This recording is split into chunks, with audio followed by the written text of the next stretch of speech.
जय जय केदारनाथ, जय मातेश्वरी। सभी दर्शकों का श्री विद्या ज्योतिषम चैनल में बहुत बहुत स्वागत है।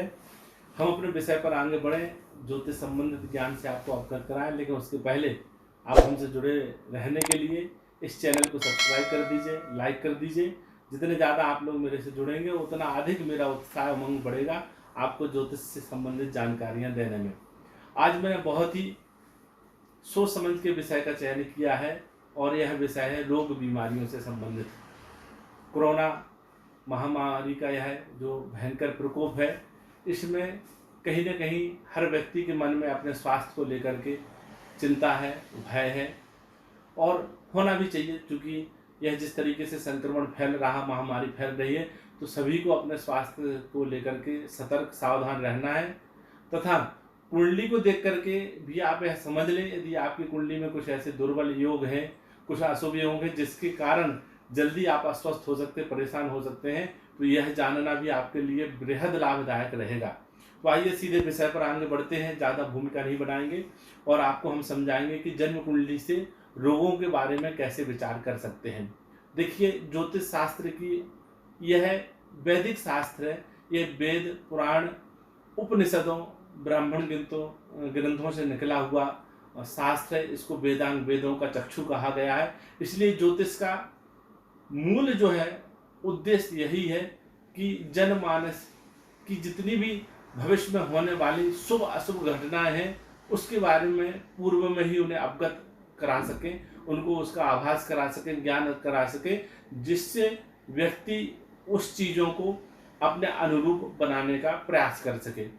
दर्शकों, कुछ ऐसे ग्रह होते हैं, हमारे पूर्व जन्म के ऐसे कर्म होते हैं जिसको बदला नहीं जा सकता। जैसे आपके शरीर का डीएनए बदला नहीं जा सकता, जो है वही रहेगा। पर उसका मतलब यह नहीं कि आप अपने स्वास्थ्य का, अपने शरीर का ध्यान ना रखें, अच्छा भोजन, अच्छा स्वास्थ्य, आहार व्यवहार अच्छा ना करें। यह तो आप प्रयास करते हैं ना। इसी प्रकार जन्म कुंडली में जो मूल योग बनते हैं, जो स्थायी ग्रह योग बनते हैं, उनके फल को नहीं बदला जा सकता, पर गोचर वर्तमानी ग्रह दशाओं के शुभ अशुभ प्रभावों को हम उपाय इत्यादि के माध्यम से अपने अनुकूल बनाने का प्रयास कर सकते हैं। तो जन्म कुंडली पर हम सीधे चलते हैं। जन्म कुंडली में आप देखेंगे ये जो 12 भाव होते हैं, 12 भाव में हमारे शरीर के सभी अंगों का स्थान रहता है। यह 12 भाव में आपका यहाँ पर शरीर है, द्वितीय भाव में मुख है, तृतीय में छाती है, चतुर्थ में हृदय है, पेट है, छठे में कमर है, सप्तम में कमर के निचले वाला भाग है, अष्टम भाव में गुप्तांग, नवम भाव से जांग, दसम भाव से घुटने, एकादश से पिघलियां और द्वादश भाव से पैरों का विचार हम करते हैं। यह जो 12 भाव जन्म कुंडली में आप देख रहे हैं, इन भाव में जिस भाव में शुभ ग्रह बैठेंगे वह अंग व्यक्ति का हष्ट पुष्ट मजबूत रहेगा और जिसमें अशुभ ग्रह बैठेंगे वह कमजोर रहेगा। अशुभ ग्रहों से तात्पर्य क्या है? शनि, राहु, केतु, सूर्य, मंगल, इनको अशुभ ग्रह माना गया। जिन भाव में भी अशुभ ग्रह बैठेंगे, 2-3 ज्यादा अशुभ ग्रह बैठेंगे, वह उस शरीर का अंग व्यक्ति का कमजोर हो जाएगा। शुभ ग्रह बुध, गुरु, शुक्र, इनमें से जिस भाव में बैठेंगे वह अंग व्यक्ति का हष्ट पुष्ट मजबूत रहेगा। मूलतः यह जो लग्न होता है शरीर होता है। यदि शरीर मजबूत है तो ज्यादा उसको बीमारी, भय, व्याधियां नहीं सताएंगी। तो जन्म कुंडली में जन्म लग्न, सूर्य लग्न और चंद्र लग्न यदि यह मजबूत है, इनके ऊपर शुभ ग्रहों का प्रभाव है, तो ऐसा व्यक्ति सदैव स्वस्थ रहने वाला, सभी मौसमों में अपने आप को, स्वास्थ्य को संभाले रहता है। ऐसा व्यक्ति जो है किसी प्रकार से जल्दी ज़्यादा बीमार या पीड़ित नहीं होता है। यदि आपकी जन्म कुंडली में यह भाव कमजोर है, लग्न भाव कमजोर है, सूर्य लग्न कमजोर है, जन्म लग्न कमजोर है, तो ऐसे व्यक्ति को जल्दी ही बीमारियों का सामना करना पड़ता है। ऐसा व्यक्ति जल्दी ही रुग्ण हो जाता है। तो जन्म कुंडली में छठे भाव से रोग का विचार करते हैं। यह छठा भाव रोग का है, अष्टम भाव मृत्यु का है और 12वां भाव व्यय का है। तो मूलतः जन्म कुंडली में यह देखना है, लग्न स्वास्थ्य, छठा रोग, आयु, व्याधि और परेशानी व्यय।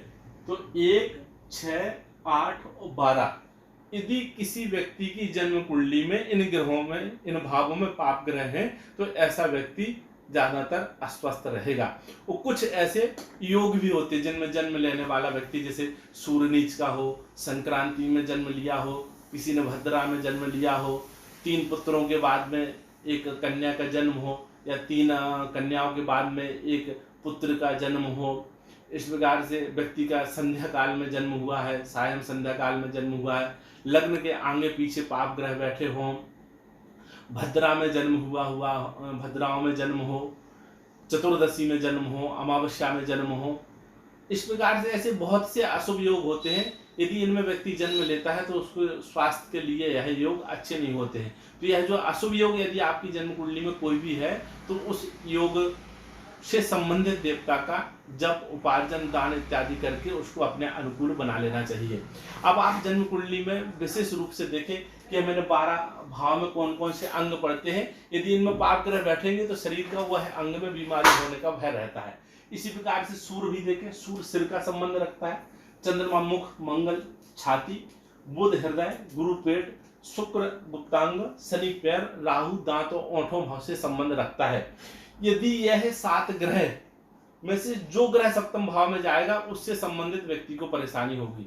यदि छठे 8वें भाव में सूर्य ग्रह चला जाएगा तो ऐसे व्यक्ति को सिर से संबंधित परेशानी रहेगा, सिर में दर्द, माइग्रेन इत्यादि, नेत्रों की ज्योति उसकी कमजोर होगी। ऐसी व्यक्ति को ज्यादातर बुखार भी बार बार आता है 6, 8, 12वें भाव में यदि सूर्य किसी का स्थित हो जाए। तो आप देखें यदि किसी व्यक्ति का छठे, 8वें, 12वें भाव में चंद्रमा स्थित हो जाए तो उसके मुख में एक मलिनता सी छाए रहती है, उसका मन हमेशा उदास रहता है, निराश रहता है, उतनी ज्यादा उसको प्रसन्नता नहीं हो पाती है। और चंद्रमा के कारण सर्दी, जुखाम, जो मुख से, नाक से होने वाली बीमारियां हैं वह उसको सदैव बनी रहती है। यदि ऐसी स्थिति है तो चंद्रमा आपका कमजोर है। मंगल यदि छठे, 8वें, 12वें भाव में जाएगा तो व्यक्ति को हृदय से संबंधित, फेफड़ों से संबंधित बीमारी, हृदय रक्तचाप से संबंधित बीमारी जल्दी हो जाती और बार बार घाव लगने का भय रहता है, चोट बहुत लगती है। यदि मंगल छठे, 8वें, 12वें भाव में या लग्न में स्थित होगा तो ऐसे व्यक्ति को जल्दी ही वाहन से गिर जाएगा, छत से गिर जाएगा, लोहे से, करंट से इत्यादि से चोट इत्यादि का भय रहता है। तो आप देख लें यही योग है तो आपको सावधानी रखने की जरूरत है। जन्म कुंडली में बुध यदि छठे भाव से संबंध रखेगा तो बुध है हृदय, ये फेफड़ों वाला जितना भी भाग है, बुध जिस व्यक्ति का कमजोर होता है उस व्यक्ति की फेफड़े जल्दी खराब हो जाते हैं, उसको जो है सांस लेने में तकलीफ होती, दमा हो जाता, अस्थमा हो जाता है। तो बुध से संबंधित बीमारी ऐसे व्यक्ति को जल्दी पकड़ लेती हैं। आप देख लीजिए यदि बुध कहीं भाव में बैठा है तो बुध को शुभ करने के लिए जो भी ग्रह रोग देते हैं, बीमारी से संबंध रखते हैं, उन ग्रहों का जप, तप, दान करने से वह ग्रहों की बीमारियां दूर हो जाती, बीमारियों से व्यक्ति ग्रसित नहीं होता है। अब आप देखेंगे गुरु यदि 6, 8, 12वें भाव में किसी भी व्यक्ति की कुंडली में स्थित होगा तो ऐसे व्यक्ति का पेट संबंधित परेशानी उसका रहेगा, उसका पाचन तंत्र कमजोर रहेगा, उसको लीवर में जल्दी सूजन आ जाएगी, लीवर से संबंधित उसको कोई दिक्कत हो जाएगी। टीबी, क्षय इत्यादि बीमारी का भी भय रहता है। यदि छठे, 8वें भाव, 12वें भाव में गुरु बैठा है तो यह आप अपनी जन्म कुंडली देख करके रोग व्याधि के बारे में समझ लें। यदि इन भावों में शुक्र ग्रह होगा, 6, 8, 12वें भाव में शुक्र ग्रह यदि किसी व्यक्ति का स्थित होगा तो ऐसे व्यक्ति को जो है गुप्त बीमारियां जल्दी लग जाती हैं, उसको जो है कुछ न कुछ ऐसी परेशानी बनी रहती कि वो किसी को बता नहीं सकता है, उसको इस तरीके की परेशानियों का सामना करना पड़ता है। इन भावों में 6, 8, 12वें भाव में यदि शनि होगा तो शनि पैरों से संबंधित, घुटनों से संबंधित, घुटनों के निचले वाले भाग को कमजोर करता है। उस व्यक्ति को घुटनों में सदैव दर्द रहेगा, तकलीफ रहेगा, पैरों में फ्रैक्चर हो जाएगा, शरीर में बात बढ़ने लगता है। और एक आपको बात बताएं, जितनी भी असाध्य बीमारी है उनका कारण शनि होता है। यदि शनि किसी की पत्रिका में 6, 8, 12वें भाव में बैठता है तो ऐसे व्यक्ति को बहुत ही सावधानी से रहना चाहिए। उसको कोई ऐसी जघन्य असाध्य बीमारी हो सकती है जिसका जो है उसको भारी कष्ट जीवन में हो। इस प्रकार से आप अपनी जन्म कुंडली के माध्यम से यह देख सकते हैं कि आपको किस प्रकार की बीमारी होगी। राहु 6, 8, 12वें भाव में बैठेगा तो दांतों में तकलीफ देता है, ओंठों से संबंधित तकलीफ देता है। केतु यदि 6, 8, 12वें भाव में बैठेंगे तो विषैले जीव जंतुओं से व्यक्ति को भय रहता है, सांप, बिच्छू इत्यादि, या कहीं से कुछ ऐसा विषाक्त चीजें कोई उसको खिला दे, सेवन करा दे, केतु ऐसी बीमारियां देता है। पर दोस्तों यह जो नवग्रहों की रोग व्याधियां हमने बताई हैं, यह आपको तब तक पीड़ित नहीं करेंगी जब तक आपका आहार अच्छा है, आपका व्यवहार अच्छा है, आपकी दिनचर्या अच्छी है। आहार, व्यवहार, दिनचर्या अच्छी रखने से सूर्य लग्न, चंद्र लग्न, जन्म लग्न मजबूत हो जाती है, और जिनकी तीनों लग्नें मजबूत होती उसको कभी भी कोई बीमारी, रुग्ण बाधा जीवन में लंबे समय तक नहीं सताती है। यदि यह सूर्य लग्न, चंद्र लग्न और जन्म लग्न कमजोर होंगे तो स्वाभाविक रूप से जल्दी ही आप किसी बीमारी के संपर्क में आ जाएंगे। और इससे बचने के लिए, बीमारियों से बचने के लिए जो बहुत ही सटीक उपाय है वह है कि अपनी नित्य की साधना में सूर्य साधना सम्मिलित कर ले। क्योंकि सूर्य आरोग्यता देता है, सूर्य व्यक्ति को निरोगी बनाता है, सूर्य व्यक्ति को बलिष्ठ बनाता है। तो जो व्यक्ति नित्य प्रातः काल उठ करके सूर्य नारायण भगवान को अर्घ्य देता है, सूर्य भगवान का गायत्री मंत्र जप करता है, आदित्य हृदय स्तोत्र का पाठ करता है, वह व्यक्ति निरोगी रहता है। इसके साथ में जो ग्रह बीमारी के कारण है, जो ग्रह बीमारियां दे रहे हैं, उनके वैदिक मंत्रों का जप करा दें, उनका दान करा दें, और महामृत्युंजय मंत्र भी नियमित आप जब अपने पूजन में सम्मिलित करें, रोजाना एक महामृत्युंजय मंत्र की माला करते रहेंगे तो आप अस्वस्थ नहीं होंगे। तो दोस्तों यह जो मैंने आपको बताई है सीधा सीधा वैदिक ज्ञान आपको बता रहा हूं, ज्यादा इसमें शास्त्रों के बाहर से कोई भी बात बता नहीं रहा हूं आपका।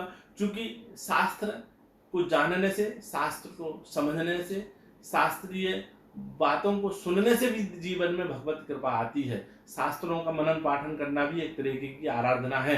तो ये ज्योतिष शास्त्र की जो बातें आप सुन रहे हैं, इससे आपको ज्ञान तो प्राप्त हो ही रहा है, जीवन में सावधानी भी प्राप्त हो रही है, साथ में कहीं ना कहीं एक तरीके से आप शास्त्रों को जान करके देव आराधना में भी संलग्न हैं।